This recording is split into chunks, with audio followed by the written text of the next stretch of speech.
Hello, everybody. A warm welcome to Wisdom from North, the Nordic portal for accelerated inner growth and empowerment. I'm Jannike, and if you're new to my channel, a warm welcome here. I'd love for you to subscribe. You do that below, and if you click the bell, you get notifications of my new videos. Today, you're going to meet Jeffery Olsen. Jeffery is a best-selling author who has inspired an international audience with his story of perseverance and inner strength. In 1997, he was in a horrific car accident where he lost both his wife and his son.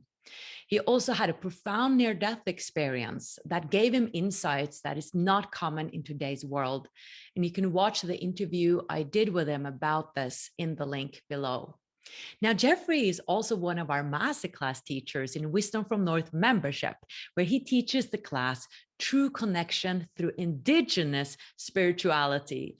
And if you're looking for a spiritual community with like-minded people from all over the world, and if you want to get access to Jeffery's class and 30 plus other powerful masterclasses with teachers from all over the world that I have handpicked for you, then come and join us in the membership. You can read all about it in the link below. Now, let's meet Jeffery.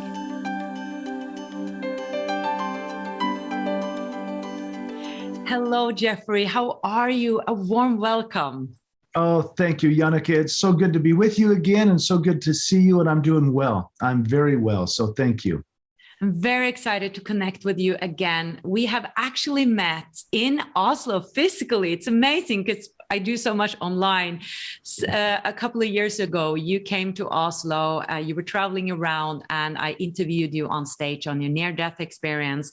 And I also want to mention that everybody who wants to really know Jeffery's whole story about his near-death experience, we did an interview many years ago, so you can find that in the link below.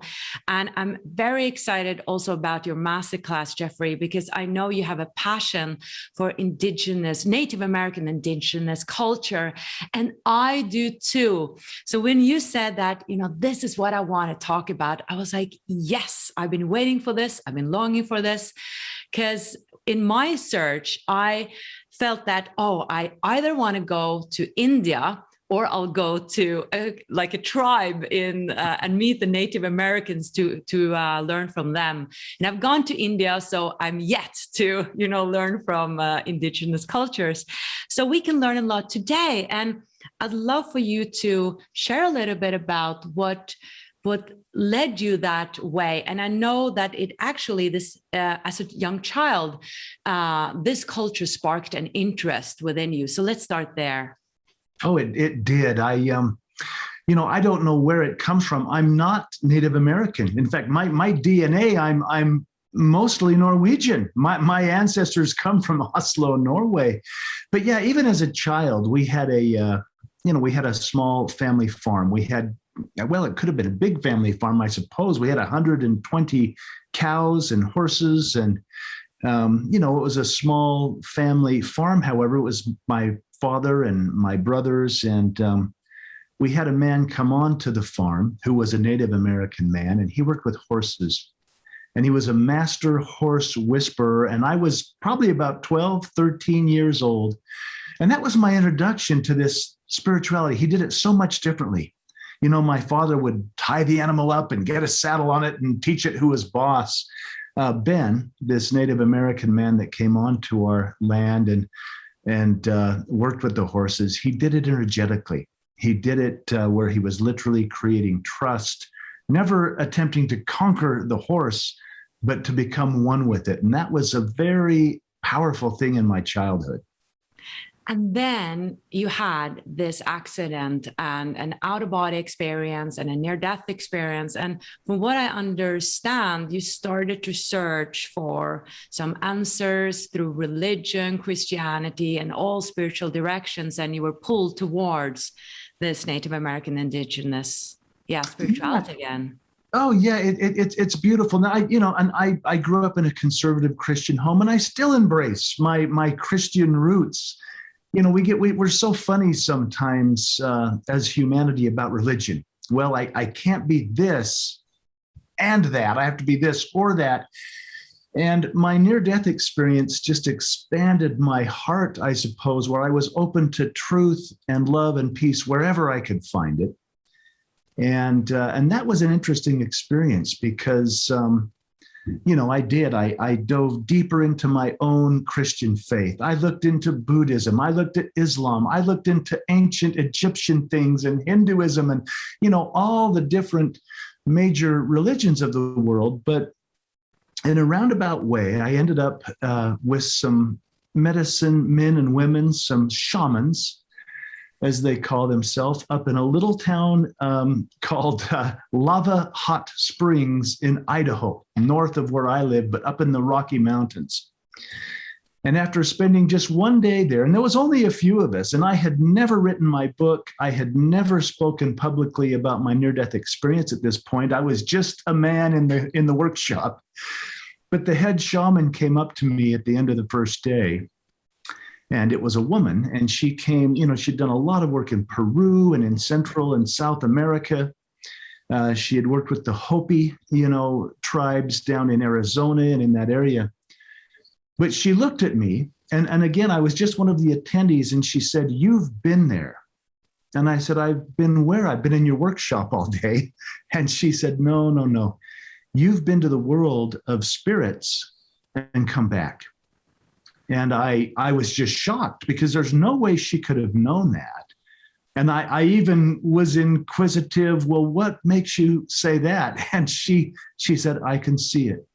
And I know what you know, and I know where you've been." And she began to almost recount some of the things I'd experienced. And it just opened my heart in a way. I thought, wow, now there's a seer. There's one that knows.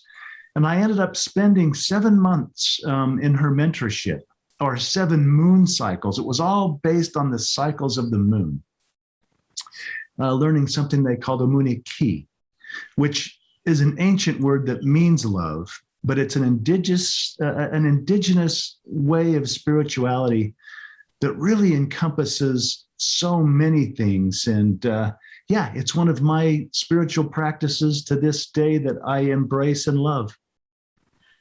Wow, fascinating. So in the class, you're teaching our members how to create a medicine wheel, and maybe we'll talk about that. But I'd love to learn a little bit about what is the core message of this tribe's culture. And is it the Cherokees, you said? Well, no, I've worked with all kinds of different native tribes. The Muniki comes more out of Inca and Mayan and even the Olmec, the ancient Central South America, and is still practiced in the mountains of Peru and in and around Machu Picchu and things like that. I've also worked with the Lakota. I've worked with the Shoshone. I have Cherokee friends. I'm familiar with the Ute. The Hopi. I have found myself in these circles, and it's a beautiful way of being. And different tribes have different ways. One of my dearest friends is a Navajo gentleman. And there's a Navajo prayer that I'll share with you, and it may encompass perhaps what I'm talking about. And it all coincides with my near-death experience. That's why I've embraced this. But the prayer says, there's beauty before me. There's beauty behind me. There's beauty beneath me. There's beauty above me. There's beauty all around me, because I am that beauty. And, I say that and I hear that, and they have beautiful prayers, a Homatakoyasin, which is about all my relations. I'm related to everyone and everything, every living thing. Even the rocks have a soul and a spirit. And this is what I experienced when I had my near-death experience. Was, wow, so much love, so much beauty. In my Christian upbringing, life was a test, and God was judging me, and I was probably failing. But in my near-death experience, I learned that life was an absolute gift, and that every moment was sacred, and that, yes, every tree has a soul, and it's a bit of a reframing. And I won't ramble on too long, but I like I say, I still embrace religion. I have nothing against religion, but in many ways, it's a reframing. where, as a child and as a young man, I would pray, to some source somewhere. And yet by reframing that and sitting in the forest against a tree or a rock and being still and simply listening, and even asking, what does this tree have to teach me? What is the wisdom of this tree? And being open to receiving that, it's like a very tangible physical prayer where it's like, wow, that tree does have a soul, and it just gave me an answer to what I was seeking today, Fascinating. So, do they sort of have a tradition of praying? I've been wondering about this because in the Christian tradition, we pray, right? Right. And I've sort of stopped praying many years ago, and I'm more into manifestation and connecting to my higher self, and yeah, using sort of other approaches. But you just mentioned prayer. Do they have a sort of prayer, and who are they praying to? Well, they do have prayers. And yet what I love about, and here again, there's so many different versions, it's not like all Native American cultures are the same, but these are some of the universal things that I love. And it is that they always honor the divine masculine, Father Sky, and the divine feminine in Mother Earth. And so rarely in religion do we do that, particularly, in Christian traditions. You don't really talk about a divine mother or a divine feminine, but they honor that. And sacred times, sunrise and sunset, which, and I'll put it in my words, but that's that sacred moment where the sun comes up and Father Sky literally kisses Mother Earth on the forehead, and that light comes. And there's many, they worshiped the sun. Well, they honored the sun. They knew it was light. They knew that was life. They knew that with the sun, things would grow and things got warm. And the sun was just such a beautiful symbol of Father Sky's love as it came up. And you could count on that. You could trust that. It was coming up every morning and shining its light on everyone without judgments, without comparisons. And everything in that light would grow and flourish and gain health, and crops would grow, and things could be seen, and all the things that light brings. And then, at the end of the day, that sacred sunset, when Father Sky kisses Mother Earth on the forehead again and says, I'll be back. You can count on that. You can trust me. And then Mother Earth holds us. It's a mother. It feeds us. It nourishes us. It gives us healthy food. It gives us healthy, clothes and beautiful things to wear and to see, and birds to sing in our ears, and the breeze to blow in our hair. And in these, indigenous spiritualities, that's the love of a mother, never allowing us to be alone, but to hold us, feed us, comfort us, and be with us. And I love things like that when you get into this indigenous spirituality, which is just a different version, perhaps, but to me, it really resonates.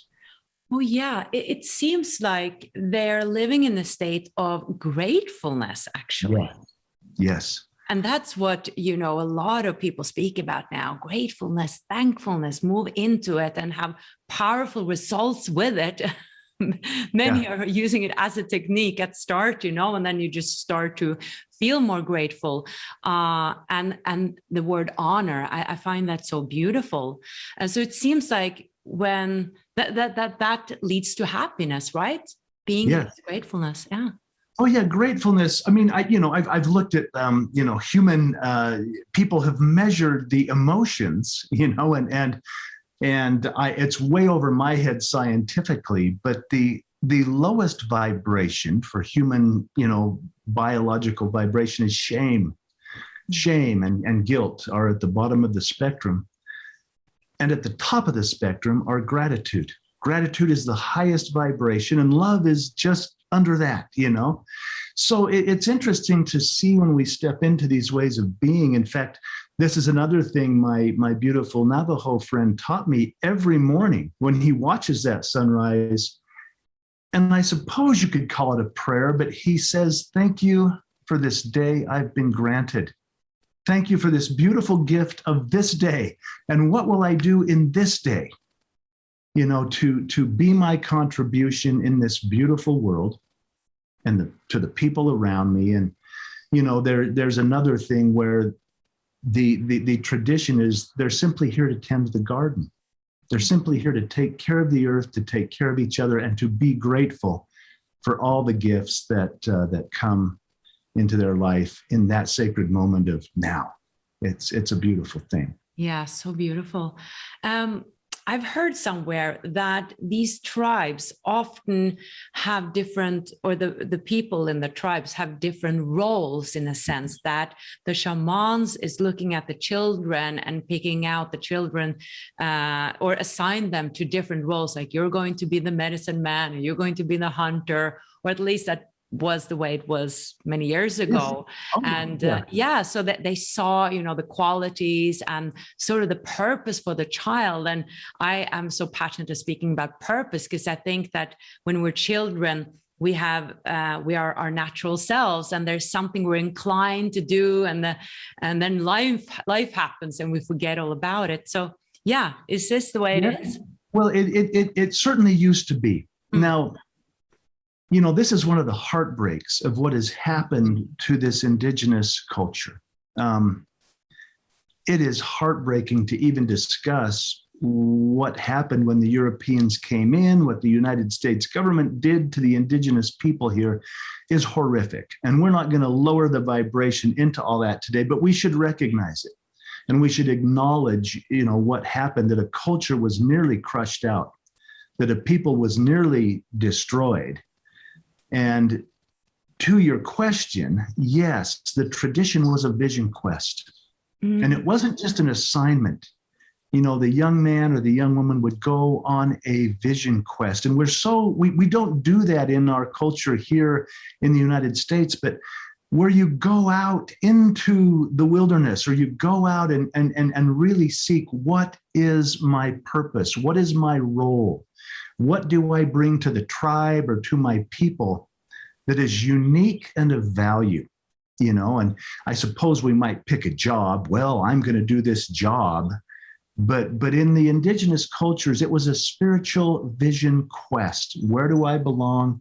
What's my contribution? And how do I know that from the Great Spirit? You know, how do I know that that is my purpose in the eagle space of my heart? And therefore I can step in and be my contribution. And often in the culture, they weren't named.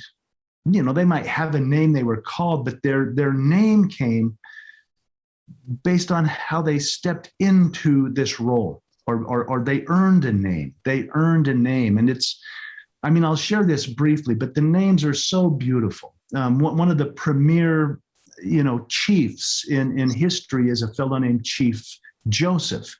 He was with the Nez Perce, Montana, up through the northern part of North America, up into the Canadian border. But his name was not Chief Joseph. That's what the Europeans called him. And I can't even pronounce his name properly in Nez Perce, but what his name was translated to, his real name, the name he was given, and his role in the tribe was thunder rolling over the mountain. That's what they called him, was thunder rolling over the mountain. And it had it had a spiritual meaning. It wasn't just, that he was powerful. What it meant is he told the truth.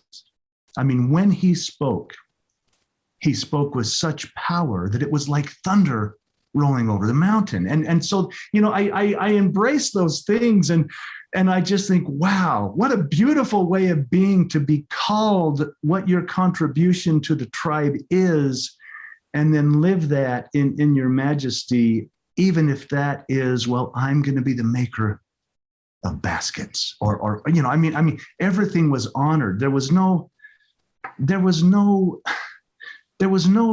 priority or tiered system. In fact, in almost every tribal culture, the chief's status or one's status was based on what they gave away.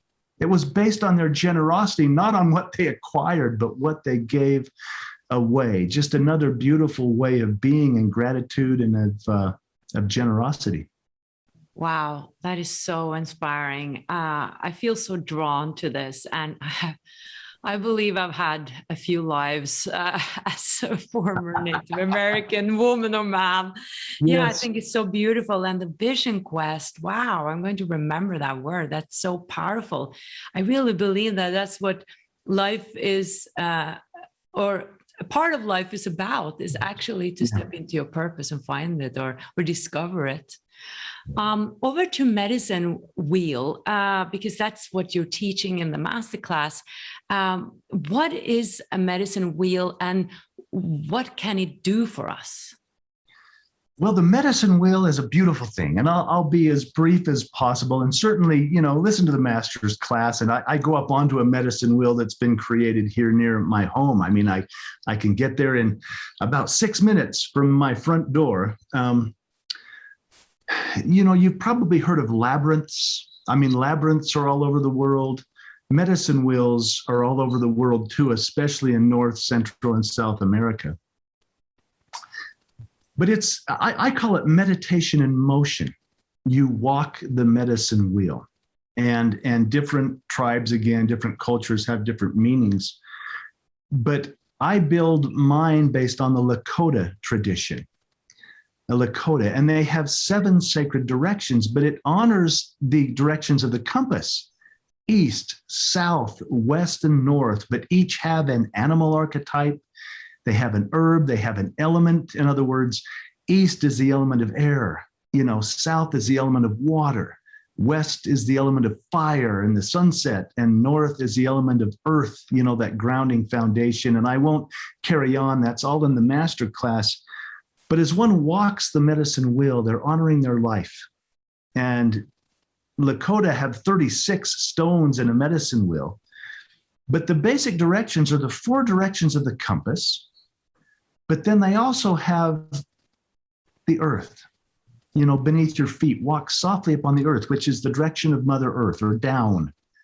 And then they have the direction of up, which is the direction of Father Sky, where all this inspiration comes, Teach us to fly wing to wing with the Great Spirit, Father Sky. And then the 7th sacred direction is within. It's to go within. And in a medicine wheel, there's Creator Stone, which is at the very center. And when you walk it, you go to the center and around the perimeter, and you honor each of the directions. But everything always goes within, which, I have my own answers. They're within my heart. I mean, from my Christian background, even the Master Jesus said, don't look for the kingdom out there. The kingdom of God is within you. And that's where I find all these parallels about going within, finding your own answers, finding your purpose, and then living it with magnificence in a way that serves others and lifts the life of others. Beautiful. Yeah. And it's so inspiring that you're actually teaching us to make our own medicine wheel. Does it have to be outside, or can you do it? No, you can do it inside. You can do them small. Quite honestly, I have one on a piece of paper, that I have on my bulletin board. I can take that off and I can walk the medicine wheel with my fingers if I choose. But the process is honoring all that space around you, above you, beneath you, and realizing that we're just simply here to learn and asking those questions. What am I learning?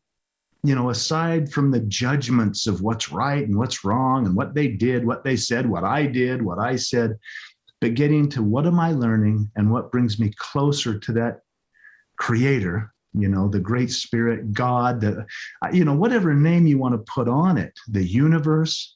They, in the sacred space prayer, which I often use, they say, that which is nameless and yet has 1,000 names.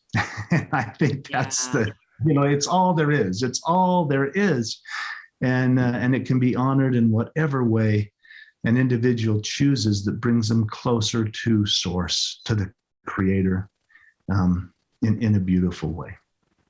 I want to jump a little bit back actually to your near-death experience, because I know a lot of people have had trouble integrating the experience afterwards and sort of feeling that they they're not their former self, like everything has changed and it's not so easy to live the everyday life. Do you feel like you've integrated those spiritual insights in a way, and are you still sort of connected to the spiritual world, or is that more of a memory now? No, I'm connected. I mean, I believe a door opened in my near-death experience. I believe a door opened that never really shut all the way. And yet, I mean, gosh, yes, I've got to get up. I go to work. I do my life. I have all the challenges that anybody has. And there are times I forget. And there are times it perhaps is a memory, but then there's those moments, whether I'm on the medicine wheel or walking down the busy city street, where I remember, I put those pieces back together and say, wow, look at humanity. And that's another thing, one tribe, one people. The medicine wheel has colors associated to it. The colors in most Native traditions are red, white, black, and yellow. And ironically, the prophecies are that someday we will all gather around the sacred medicine wheel, the black, the white, the red, the yellow, speaking of perhaps our skin color, and we'll come together as one tribe. We'll finally honor our uniqueness instead of fighting and separating, and dividing. And I remember that. So yeah, the near-death experience changed me. And I believe I do have insights based on the fact that I got a cheat sheet. I got to sneak and peek into the other realms. And one of the things I love about the indigenous spirituality is how alive that is, yet here. It's grounded in the earth. It's grounded in Mother Earth and reminds us that, heaven's right here. If we choose to experience it that way, there's nowhere to go. We are in the arms of our mother. We're watched over by Father Sky. And we are a manifestation of the divine when we walk in beauty and balance as we're meant to. Is that one of your how do you say that? I'm looking for the English word. Yeah, the most profound insight that you got from that near-death experience was that we're all one, for instance. It seems like oneness is I know, something you talk a lot about. Yes, the near-death experience, judgment and comparisons went out the window. I realized we were all brothers and sisters. Again, the native Ohomatakwe and all my relations. I am related to everything and everybody, and I am my contribution within it. So that was a powerful thing. And the big insight in the near-death experience was that we are so loved. In fact, that we are love. And that love is unconditional. And as I came back, like I say, I'm a normal guy that has a normal life and has all the challenges any person does. But if in some way, even a small way, I can be a manifestation of the unconditional love I experienced there, then that's my purpose. That's my purpose in the tribe, in society, is to come and show up as love and acceptance. And that's the beauty way for me. That's just beautiful. Do you think that there was a deeper meaning with what happened? Like this was supposed to happen? I bet you have reflected about that, if we didn't go that day, or if we did something else, or do you think perhaps, well, this was in our destiny? I was supposed to experience this. That's such a beautiful question, Janneke, and it took years. I mean, I grieved as miserably as any person would too. I mean, I lost my wife, I lost my youngest son. Me and my oldest son survived. I mean, my back was broken, my leg was amputated. I had everything to grief, from the loss of a limb to the loss of a child. I mean, it was a very challenging and emotional thing. I have come to the conclusion, and based on my near-death experience, I mean, and go back and look at our interview or my book, Knowing, or it's out there. So you can get the long story, but I was held in the arms of what I call God. And I was shown that life is a gift and that it was all choice and there was purpose to all of it, that everything is in divine order, that there are no accidents, and that actually my soul created it for the expansion of my knowing, of my soul, and that all the players in it supported it. Now, that might sound crazy,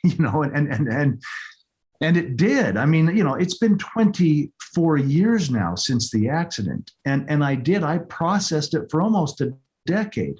I had these profound answers, but it's almost like I was looking at the sum without the equation. I had to go back and look at how things added up in order to make sense of what I had experienced. But there was and is purpose in it. And even if you put all that aside, it was a tragedy. It was difficult. And much of what I do, it's like, well, if I can take the tragedy and create something positive or assist somebody else or bring some comfort or some wisdom in any way based on what happened, then I'm making something productive and positive out of it, which could have been judged very negatively. Yeah, I think it's so beautiful in your book, Knowing, that I think is your latest one. It's called Knowing, Choosing Joy After a Tragic Loss. And that is just so powerful, choosing joy. I'm just amazed that that is possible after experiencing something like that. And so it is really a choice to choose it. Yes. In fact, I have embraced the only cosmic law. No matter what religion or what spiritual practice you might affiliate with, free will and choice is the only cosmic law. We get to choose, and that's the love of the universe. All kinds of things will happen, but we get to choose how we integrate it, how we manifest out of it, and certainly what we choose to be because of it, not in spite of it, but because of it. Very inspiring. Beautiful, Jeffery. Thank you so much for your work for the world and your beautiful books and your masterclass. And it was beautiful to connect with you again today. So thank you so much. Oh, we love you, Janneke. Thank you, thank you, thank you. And thank you for watching, everybody. Much light from Norway and the US. Bye-bye.